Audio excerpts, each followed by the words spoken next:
Hello, I'm very excited that you decided to join my class. Do you know that the population of Spain triples in the summer months?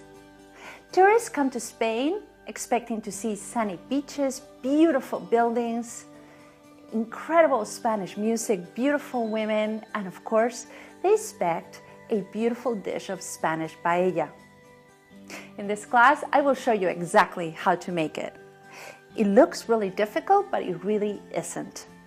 Paella started out in the region that we know today as Valencia, which is in the Mediterranean coast of Spain. Peasants basically would grow rice in that region, and still today it's a very typical place where people grow rice in the country. And so at lunchtime they would throw in boiling water whatever they had available to them. Of course they had plenty of rice, and they would throw whatever else they had, whether it was rabbit, chicken, sausage. If they had gone fishing the day before, they would throw some fish in there, whatever was available. So as a result, they didn't always make paella exactly the same way. Today, not two people make paella exactly the same way either. For instance, I grew up in a family of cooks and chefs, and I can tell you this, in my family, not two people make paella exactly the same way. My mother makes an incredible paella, and so do I, but our paellas are completely different. So keep that in mind as we learn how to make Spanish paella. I will give you the general guidelines of how to make it, and then you can customize it to make it exactly to your taste. I will show you how to choose the right ingredients. For instance, in Spain, people know that if they're going to put shellfish or seafood, they're going to go to Galicia. Galicia is the region in the northwestern part of the country, right above Portugal in the Atlantic coast. The plankton in the Bay of Galicia, it's so plentiful that it makes the seafood extremely tasty. It's very expensive and sought after all over Europe. Asturias is the typical region where cows grow incredibly healthy, running around in the green pastures with no hormones or added chemicals or anything like that.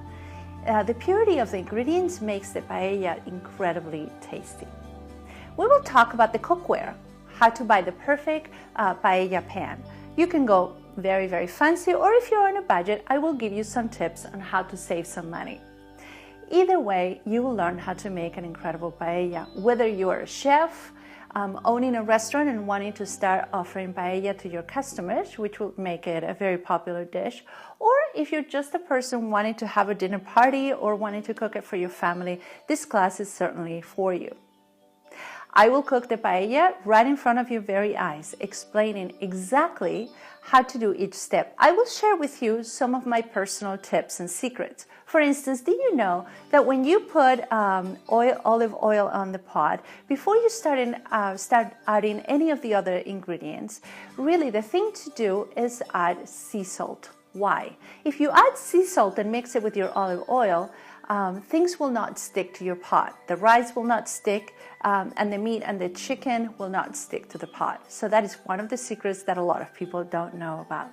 So I look forward to sharing all my secrets with you and teaching you how to make Spanish paella. I will be with you every step of the way. Feel free to email me. Remember, you have access to my course forever from now on. So whether you have a question tomorrow, next week, next month, or in 10 years, feel free to email me. My email address again is amafzali@aol.com. I have been a professor for many years, and I enjoy answering questions and helping students achieve their goals in Spanish language, culture, and history. So let's get started in learning how to make a really good Spanish paella.